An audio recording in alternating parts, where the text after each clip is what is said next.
ಕ್ರಿಸ್ತನನ್ನು ಪ್ರತಿಫಲಿಸುವಂತೆ ನಿಮ್ಮ ಆತ್ಮಗಳನ್ನು ವಾಕ್ಯದಲ್ಲಿ ಬಲಪಡಿಸುವ ಅನುದಿನದ ಧ್ಯಾನ.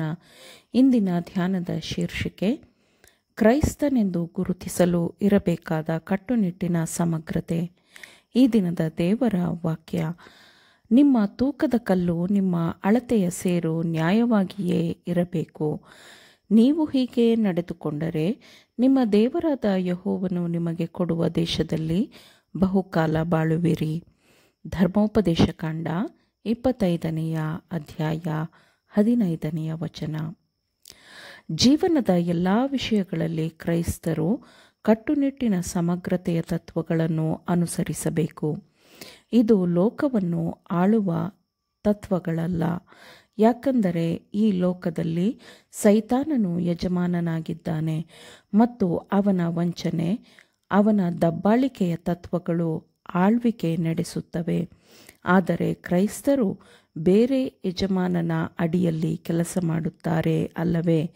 ಮತ್ತು ಅವರ ಕೆಲಸ ಕಾರ್ಯಗಳು ದೇವರಲ್ಲಿ ದೇವರ ಸಹಾಯದಿಂದ ಕಾರ್ಯರೂಪಕ್ಕೆ ಬರಬೇಕು. ಸ್ವಾರ್ಥ ಲಾಭಕ್ಕಾಗಿ ಮಾಡುವ ಎಲ್ಲ ಕೆಲಸ ಮತ್ತು ಸ್ವಾರ್ಥ ಬಯಕೆಗಳನ್ನು ಅವರು ಬದಿಗಿಡಬೇಕು.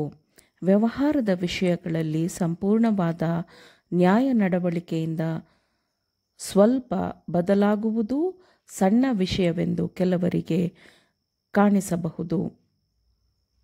ಆದರೆ ನಮ್ಮ ರಕ್ಷಕನು ಅದನ್ನು ಹಾಗೆ ಪರಿಗಣಿಸುವುದಿಲ್ಲ. ಸ್ವಲ್ಪವಾದದ್ದರಲ್ಲಿ ನಂಬಿಗಸ್ತನಾದವನು ಬಹಳವಾದದ್ದರಲ್ಲಿಯೂ ನಂಬಿಗಸ್ತನಾಗುವನು. ಸ್ವಲ್ಪವಾದದ್ದರಲ್ಲಿ ಅನ್ಯಾಯಗಾರನಾದವನು ಬಹಳವಾದದ್ದರಲ್ಲಿಯೂ ಅನ್ಯಾಯಗಾರನಾಗುವನು ಎಂಬ ಆತನ ಮಾತುಗಳು ಸರಳವಾಗಿಯೂ ಸ್ಪಷ್ಟವಾಗಿಯೂ ಇವೆ. ಚಿಕ್ಕ ವಿಷಯಗಳಲ್ಲಿ ಮೋಸಗೊಳಿಸುವವನು ಶೋಧನೆ ಎದುರಾದಾಗ ದೊಡ್ಡ ವಿಷಯಗಳಲ್ಲಿಯೂ ಮೋಸಗೊಳಿಸುವನು. ವ್ಯವಹಾರದ ವಿಷಯಗಳಲ್ಲಿ ಕ್ರಿಸ್ತನ ಹಿಂಬಾಲಕರು ಲೋಕದೊಂದಿಗೆ ಅತಿ ಕಡಿಮೆ ಸಂಪರ್ಕವನ್ನು ಹೊಂದಿರಬೇಕು. ಇವರನ್ನು ಲೋಕದೊಳಗಿಂದ ತೆಗೆದುಕೊಂಡು ಹೋಗಬೇಕೆಂದು ನಾನು ಕೇಳಿಕೊಳ್ಳುವುದಿಲ್ಲ, ಕೆಡುಕನಿಂದ ತಪ್ಪಿಸಿ ಕಾಪಾಡಬೇಕೆಂದು ಕೇಳಿಕೊಳ್ಳುತ್ತೇನೆ ಎಂದು ರಕ್ಷಕನು ಅವರಿಗಾಗಿ ಮಾಡುವ ಪ್ರಾರ್ಥನೆಯಲ್ಲಿ ಹೇಳಿದ್ದಾನೆ. ದೇವರ ಕಣ್ಣುಗಳು ತಮ್ಮನ್ನು ಗಮನಿಸುತ್ತಿದೆ ಎಂಬುದನ್ನು ಕ್ರೈಸ್ತರು ಮನದಲ್ಲಿಟ್ಟುಕೊಂಡು ಖರೀದಿಸಬೇಕು ಮತ್ತು ಮಾರಾಟ ಮಾಡಬೇಕು. ಅವರು ಎಂದಿಗೂ ಸುಳ್ಳು ತಕ್ಕಡಿಗಳನ್ನು ಅಥವಾ ಮೋಸದ ತೂಕಗಳನ್ನು ಬಳಸಬಾರದು. ತನ್ನ ಸುತ್ತಲಿನವರು ತನ್ನ ಬಗ್ಗೆ ಏನೆಂದು ಭಾವಿಸಬೇಕು ಎಂದು ಒಬ್ಬನು ಬಯಸುತ್ತಾನೋ, ಹಾಗೆಯೇ ನಿಜವಾದ ಕ್ರೈಸ್ತನು ತನ್ನ ಜೀವನದ ಪ್ರತಿಯೊಂದು ಕ್ರಿಯೆಯಲ್ಲಿಯೂ ನಡೆದುಕೊಳ್ಳಬೇಕು.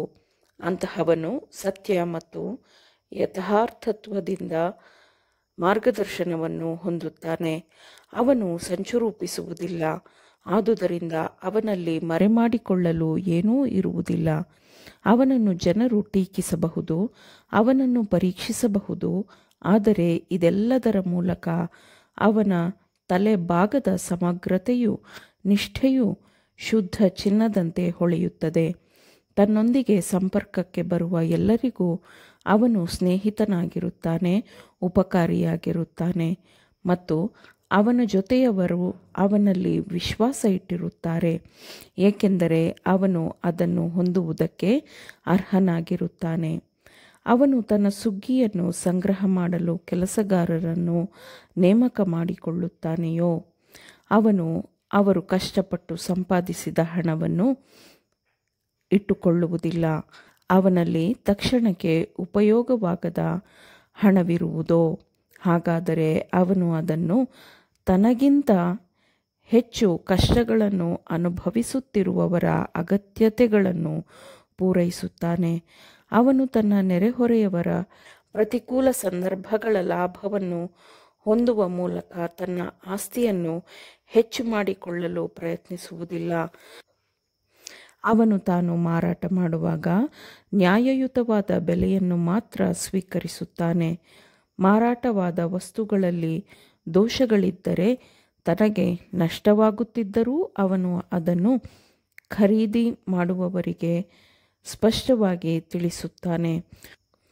ಒಬ್ಬ ಮನುಷ್ಯನು ಹೊರನೋಟಕ್ಕೆ ಚೆನ್ನಾಗಿ ಕಾಣದಿರಬಹುದು, ಆದರೆ ಅವನು ತನ್ನ ನೇರವಾದ ಪ್ರಾಮಾಣಿಕವಾದ ವ್ಯವಹಾರಕ್ಕಾಗಿ ಮೆಚ್ಚುಗೆಯನ್ನು ಸಂಪಾದಿಸಿದ್ದರೆ ಅವನು ಗೌರವ ಹೊಂದುತ್ತಾನೆ. ಸತ್ಯಕ್ಕೆ ದೃಢವಾಗಿ ಬದ್ಧನಾಗಿರುವ ವ್ಯಕ್ತಿಯು ಎಲ್ಲರ ವಿಶ್ವಾಸವನ್ನು ಗೆಲ್ಲುತ್ತಾನೆ. ಅವನನ್ನು ಕ್ರೈಸ್ತರು ಮಾತ್ರ ನಂಬುವುದಲ್ಲದೆ ಲೋಕಪ್ರಿಯರು ಸಹ ಆತನ ಗುಣಸ್ವಭಾವದ ಮೌಲ್ಯವನ್ನು ಒಪ್ಪಿಕೊಳ್ಳಲು ಒತ್ತಡವನ್ನು ಅನುಭವಿಸುತ್ತಾರೆ. ಆಮೇನ್. ದೇವರ ವಾಕ್ಯಗಳನ್ನು ಶ್ರದ್ಧೆಯಿಂದ ಆಲಿಸುವವರು ಮಾತ್ರವೇ ಆಗಿರದೆ ಪಾಲಿಸುವವರೂ ಆಗಬೇಕೆಂದು ನಿಮ್ಮನ್ನು ಉತ್ತೇಜಿಸುತ್ತೇನೆ. ಪರಿಶುದ್ಧಾತ್ಮನ ಸಹಾಯದಿಂದ ಆಲಿಸಿದ ನಿಮ್ಮೆಲ್ಲರಿಗೂ ಧನ್ಯವಾದಗಳು.